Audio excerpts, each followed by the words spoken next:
सो everybody, मैं Ankit Kumar, welcome to my YouTube channel अपना उड़ान। अब होगी सबके सपनों में जान, क्योंकि आ गया है आपका अपना उड़ान। तो आज हम क्लास 10th के फिजिक्स का लाइव चैप्टर अध्ययन करेंगे। तो हम बिना समय को गंवाए हुए तुरंत अपने टॉपिक पे आते हैं और इसको स्टार्ट करते हैं। देखिए, वीडियो शुरू करने से पहले हमारा एक छोटा सा रिक्वेस्ट है कि आप लोग कॉपी और पेन लेकर के बैठें। चलिए स्टार्ट करते हैं। सबसे पहले रहेगा हमारा प्रकाश, लाइट। प्रकाश को कहते हैं लाइट। देखो प्रकाश क्या होता है, सबसे पहले यहाँ पर समझते हैं प्रकाश क्या होता है। चलिए एक उदाहरण के सहायता से हम प्रकाश को समझते हैं। देखिए, आपके पास क्या है, कोई एक अंधेरा कमरा है। आप अंधेरे कमरे में क्या किया, किसी एक वस्तु को रख दिए हो। उसके बाद और आपके पास एक टॉर्च है और कोई व्यक्ति, कोई प्रेक्षक यहाँ से देख रहा है। देखो आपके पास क्या है, अंधेरे कमरे में रखा गया वस्तु है और क्या है, टॉर्च, और क्या है, कोई प्रेक्षक देख रहा है। देखो अच्छा बताओ, जब आप अंधेरे कमरे में टॉर्च लेकर के जाते हो तो वस्तु को कैसे देखते हो? टॉर्च को वस्तु पे जलाते हो या आंख पे जलाते हो? सबको पता है क्या करते हो, टॉर्च को चालू करते हैं वस्तु की ओर। टॉर्च को क्या करते हैं, वस्तु की ओर चालू करते हो। तो क्या होता है, टॉर्च से प्रकाश किरणें निकलती हैं, फिर टकरा करके क्या होता है, हमारी आंखों पर पड़ती है। उसके बाद क्या होता है, वस्तु दिखने लगता है। तो यहाँ पर आप एक चीज देख पा रहे होंगे कि क्या है, जो हमारे पास प्रकाश है, जो क्या है लाइट, वह क्या कर रहा है, हमको वस्तु दिखाने का कार्य कर रहा है। और हमें आप एक चीज पता है कि यदि कोई चीज कार्य करता है तो उसमें क्या होती है, ऊर्जा होती है। क्या होती है, ऊर्जा होती है। तो हम कह सकते हैं प्रकाश एक प्रकार की ऊर्जा है। उसके बाद देखते हैं, देखो जब आप क्या करोगे, टॉर्च को चालू करोगे तो आपको प्रकाश नहीं दिखेगा, प्रकाश नहीं दिखेगा। प्रकाश की सहायता से क्या होता, क्या दिखेगा, वस्तु दिखेगा। तो आप कह सकते हो प्रकाश क्या है, एक प्रकार की ऊर्जा है जो स्वयं नहीं दिखाई देती है परंतु वस्तुओं को देखने में सहायता प्रदान करती है। चलिए परिभाषा को लिखते हैं।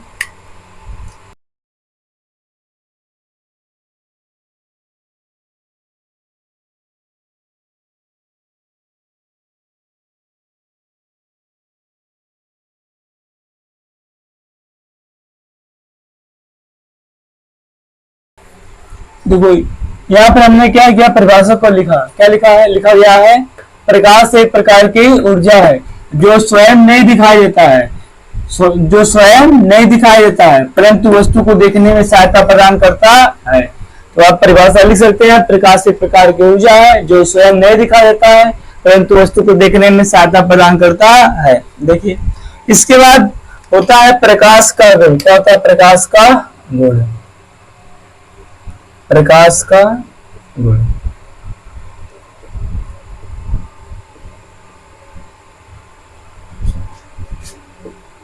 Properties of light. क्या होता है प्रॉपर्टीज ऑफ लाइट, प्रकाश के गुण। देखो जैसे कि आपको पता होगा, जैसे कि एक अच्छे व्यक्ति का गुण क्या होता है, समय से उठता है, फिर अपने नियम का पालन करता है, और क्या होता है, समय से स्कूल जाता है या समय से पढ़ाता है। वो सब क्या होता है, उसका गुण होता है।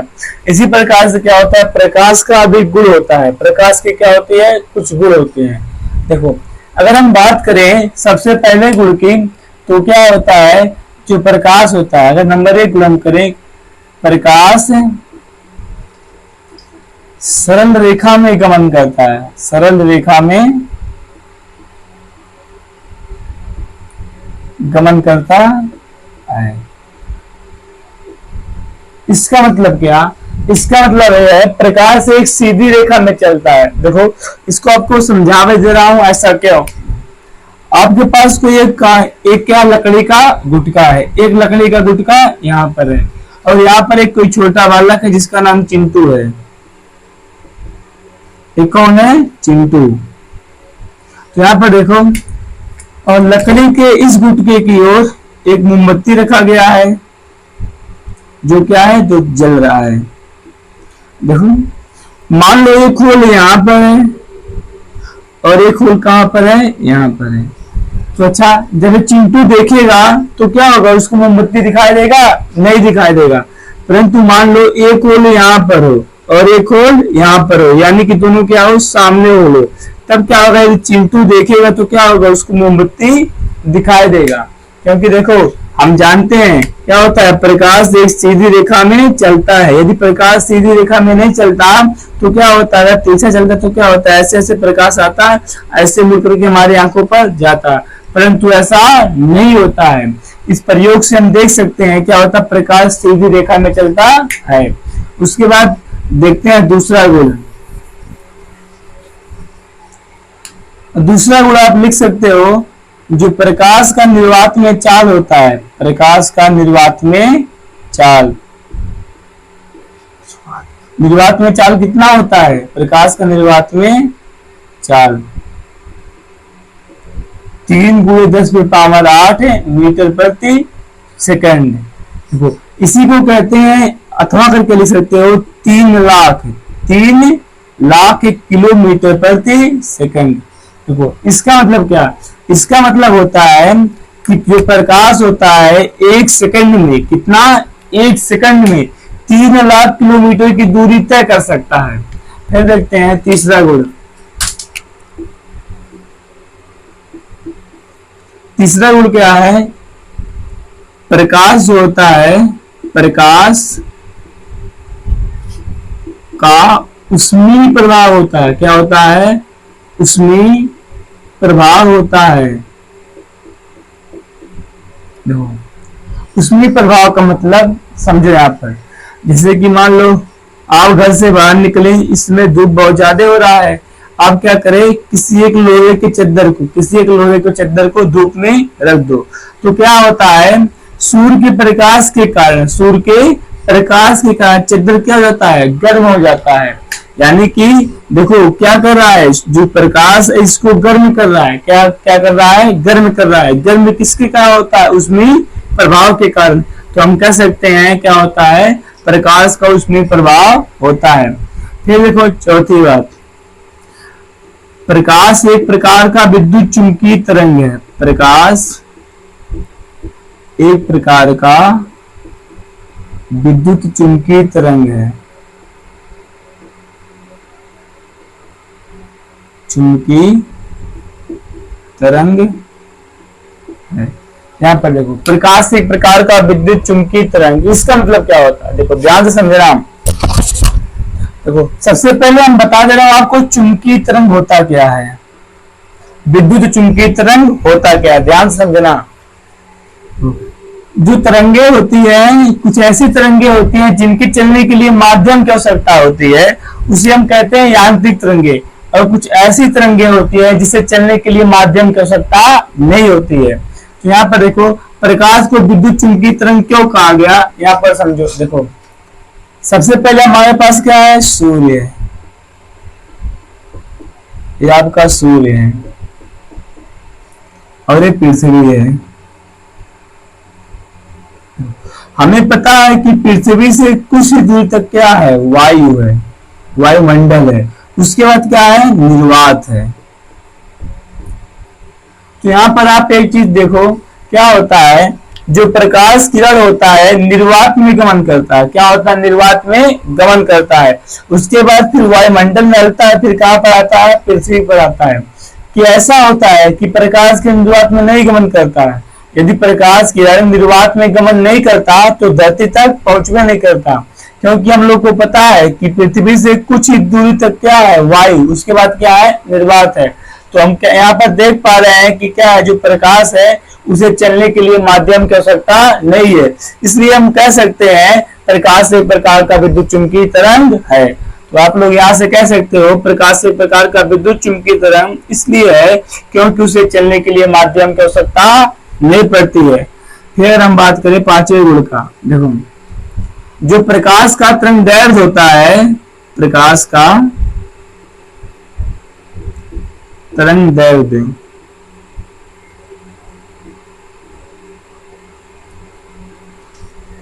कितना होता है, 3500 एंगस्ट्रॉम से लेकर के 7500 एंगस्ट्रॉम तक। देखो कई किताबें कहती हैं 4000 से 7800, कई किताबें कहती हैं 3500 से 7500 इंग्लिश ट्रांसलेशन, दोनों बातें सही है। तो यहाँ तक आप लोग नोट कर लीजिए। सबसे पहले हमने क्या बताया, प्रकाश, उसके बाद प्रकाश के गुण। इसी प्रकार आप लोग प्रकाश के और गुण लिख सकते हो, जैसे कि क्या प्रकाश क्या होता है, पारदर्शी माध्यम से गुजर सकता है तथा अपारदर्शी माध्यम से नहीं गुजर सकता है। देखो थोड़ा यहाँ पर हम बात कर लेते हैं पारदर्शी माध्यम और अपारदर्शी माध्यम क्या होता है। देखो पारदर्शी माध्यम,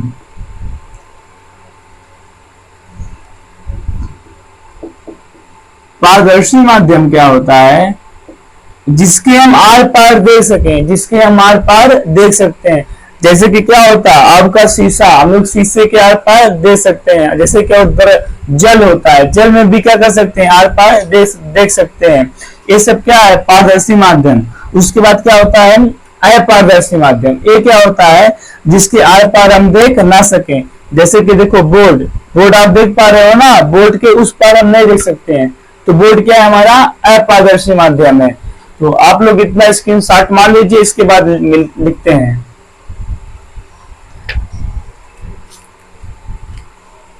अब हमारा अगला हेडिंग आता है प्रकाश किरण। क्या आता है, प्रकाश किरण, प्रकाश किरण। देखो प्रकाश किरण क्या होता है, ध्यान से सुनना। प्रकाश किरण आप लोग कह सकते हो, प्रकाश क्या होता है, एक सरल रेखा में गमन करता है। प्रकाश एक सरल रेखा में गमन करता है।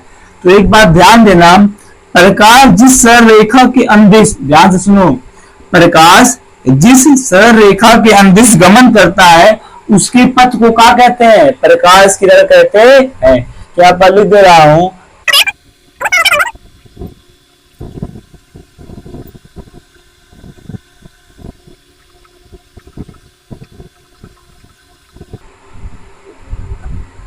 तो यहाँ पर क्या लिखा गया है, प्रकाश जिस रेखा के अंदिश गमन करता है उस पथ को क्या कहते हैं, प्रकाश किरण कहते हैं।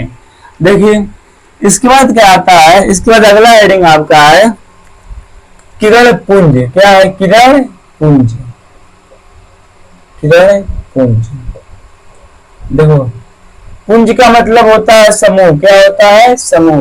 तो किरण पुंज किसे कहते हैं, किरणों को समूह को क्या कहते हैं, किरण पुंज कहते हैं। किरणों के समूह को किरण पुंज कहते हैं, किरण पुंज कहते हैं।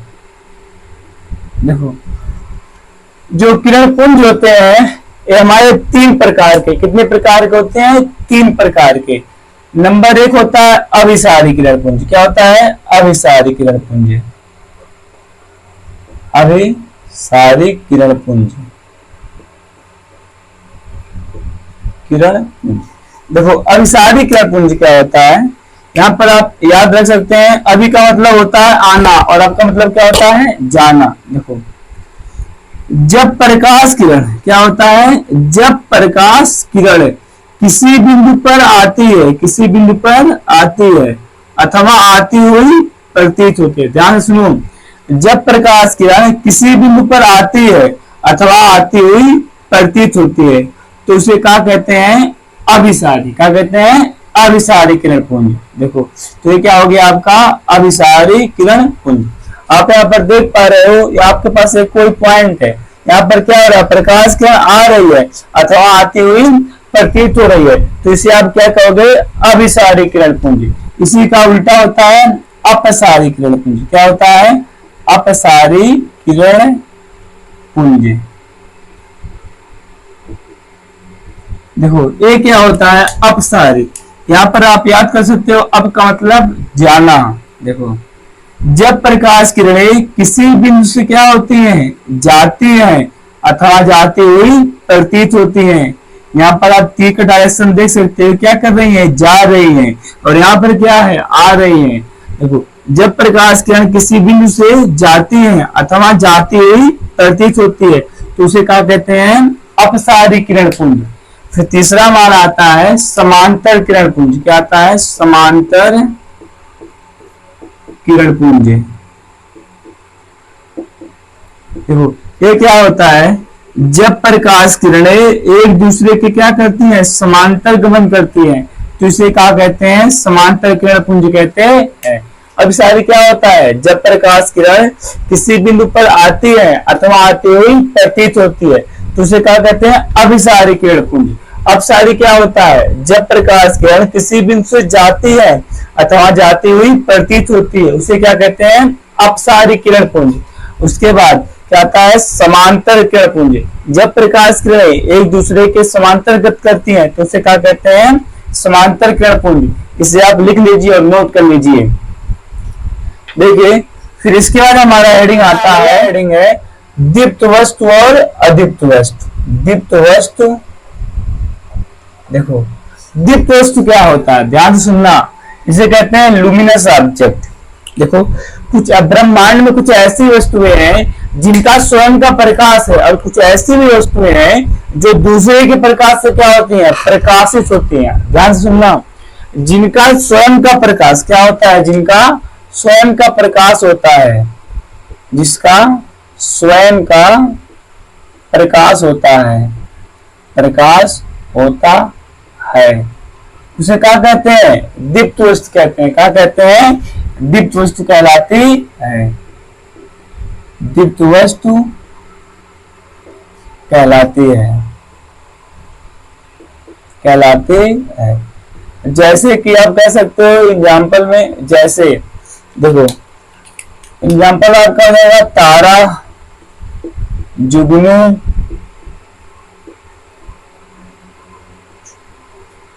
जुगनू, मोमबत्ती। देखो यहाँ पर आप मोमबत्ती लिखोगे तो गलत बात रहेगा, लिखोगे जलती मोमबत्ती। क्या, जलती हुई मोमबत्ती, जलती हुई मोमबत्ती। इसी प्रकार लिख सकते हो जलती हुई बल्ब आदि। ये सब क्या है, दीप्त वस्तु के उदाहरण है। फिर देखो क्या आता है, अदीप्त वस्तु। अदीप्त वस्तु, देखो ये वस्तु क्या होती है, इन वस्तुओं का स्वयं का प्रकाश नहीं होता है, तो आप लिख सकते हो जिसका स्वयं का प्रकाश नहीं होता है, जिसका स्वयं का प्रकाश नहीं होता है, क्या कहलाती हैं, अदीप्त वस्तु कहलाती हैं। उदाहरण के लिए लिख सकते हो चंद्रमा, चंद्रमा आपका क्या है, अदीप्त वस्तु है। फिर लिख सकते हो लकड़ी, फिर लिख सकते हो कुर्सी, मेज, ऐसे करके डॉट डॉट आदि। ये सब आपके क्या है, अदीप्त वस्तु। ये सब क्या है, अदीप्त वस्तु। इन सब के अंदर स्वयं का प्रकाश नहीं होता। जैसे कि बोर्ड है ना, बोर्ड भी क्या है, अदीप्त है। यहाँ पर लाइट पड़ रहा है, फिर क्या हो रहा है, आपको बोर्ड दिख रहा है। तो जो यानी कि आप कह सकते हो जो दूसरे के प्रकाश से प्रकाशित हो उसे क्या कहते हैं, अदीप्त वस्तु है। फिर इसके बाद हमारा अगला हेडिंग आता है प्रकाश का परावर्तन। क्या आता है, प्रकाश का, अपने कागज में लिखते रहिए। देखिए अगला हेडिंग हमारा क्या है, प्रकाश का परावर्तन। प्रकाश का परावर्तन,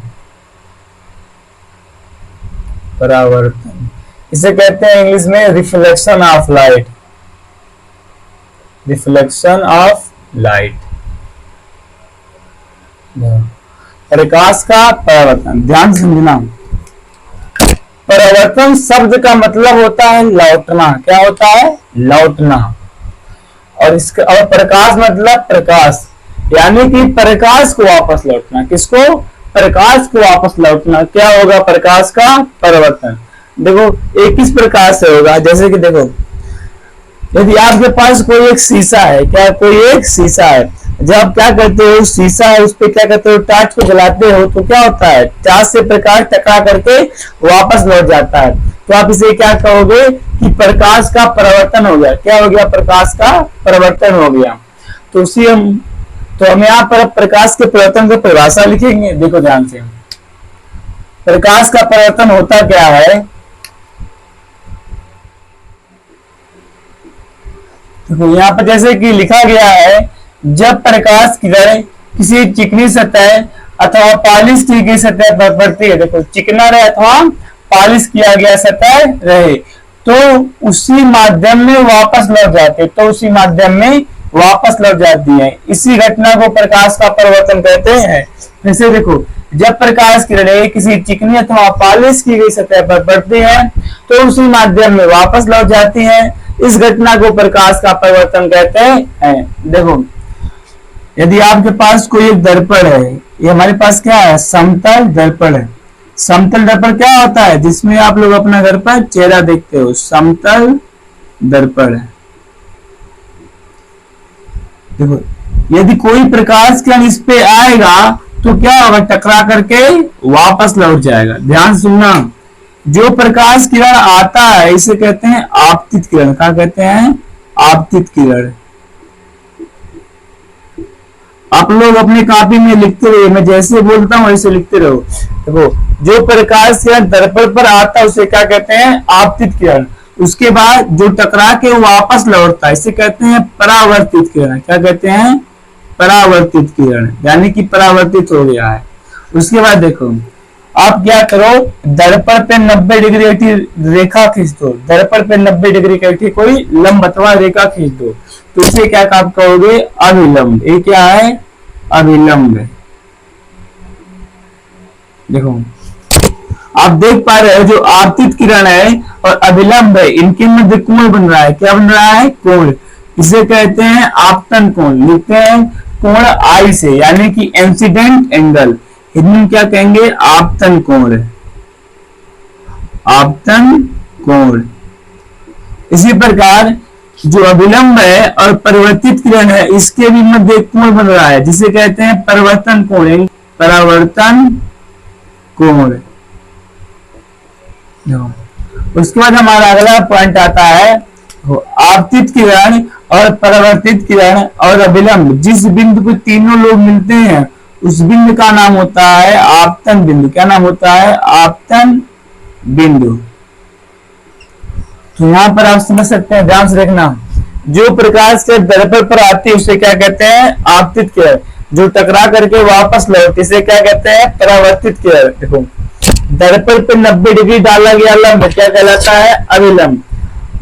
देखो, आपतित किरण और अभिलंब के मध्य बने कोण को क्या कहते हैं, आपतन कोण। इसी प्रकार अभिलंब और परावर्तित किरण के मध्य बने कोण को क्या कहते हैं, परावर्तन कोण।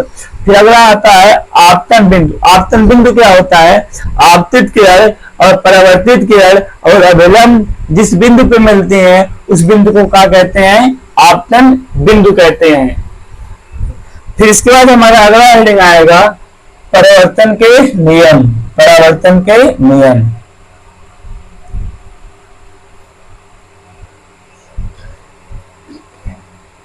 नियम, लॉ ऑफ रिफ्लेक्शन। क्या आएगा, लॉ ऑफ रिफ्लेक्शन, परिवर्तन के नियम। देखो, परिवर्तन का क्या नियम होता है, ध्यान से समझना आप लोग, पूरा फोकस से देखो। यहाँ पर पहला नियम होता है कि जितने कोण पर प्रकाश किरण आता है उतने ही कोण पर क्या होता है, चला जाता है। समझो बात को। यदि आपके पास क्या है, दर्पण। क्या है, दर्पण। आपके पास क्या है, अभिलंब। यदि कोई प्रकाश किरण 30 डिग्री, कितने डिग्री पर आ रहा है, 30 डिग्री पर, तो कितने डिग्री पर जाएगा, 30 डिग्री पे। कितने जाएगा, 30 डिग्री पे। ये क्या है, परिवर्तन का पहला नियम है। देखो, आप कह सकते हो जो आपतन कोण है बराबर किसके है, परावर्तन कोण के। तो यहाँ पर नियम नंबर 1 क्या होता है, आपतन कोण सदैव क्या होता है, सदैव परावर्तन कोण के बराबर होता है। सदैव परावर्तन कोण के बराबर होता है, बराबर होता है। और साथ लिख सकते हो, क्या लिख सकते हो, angle I equal to angle R. ये क्या होता है, परिवर्तन का पहला नियम। फिर क्या होता है, परिवर्तन का दूसरा नियम। देखो, परिवर्तन के ओनली 2 नियम होते हैं, 2 नियम होते हैं। दूसरा नियम क्या होता है, ध्यान सुनना। अगर मैं बोर्ड को एक तल मानू, या तो बोर्ड को क्या मानू, एक तल, तो यहाँ पर आप देख पा रहे हो जो आपतित किरण है और परिवर्तित किरण है और अभिलंब है, तीनों कहां पर स्थित है, बोर्ड पर स्थित है। यानी कि तीनों लोग कहां पर है, एक ही तल में स्थित हैं। तो यहाँ पर मैं कह सकता हूं जो आपका आपतित किरण क्या होता है, आपतित किरण, आपतित किरण तथा परावर्तित किरण, किरण और अभिलंब, और अभिलंब तीनों एक ही तल में होते हैं, एक ही तल में होते हैं। यहां से क्या होता है, आपका प्रकाश के परिवर्तन का नियम होता है खत्म। देखो सबसे पहले मैं बताया आपको प्रकाश का परिवर्तन, ठीक, क्या होता है प्रकाश का परिवर्तन, इसका एग्जाम्पल लिखा गया है। उसके बाद क्या था बताया, इसके सिस्टम जो क्या होता है, प्रकाश जो आता है कैसे जाता है और इसके बीच कैसे कोण बनता है। उसके बाद परिवर्तन के दो नियम, देखो नियम वेरी वेरी इंपॉर्टेंट, आप इसे याद कर लेना। तो आज के वीडियो में बस इतना ही, बाकी इसके बाद हम कल पढ़ेंगे दर्पण, क्या पढ़ेंगे, दर्पण। वीडियो देखने के लिए धन्यवाद, मिलते हैं नेक्स्ट वीडियो में, तब तक लिए बाय बाय।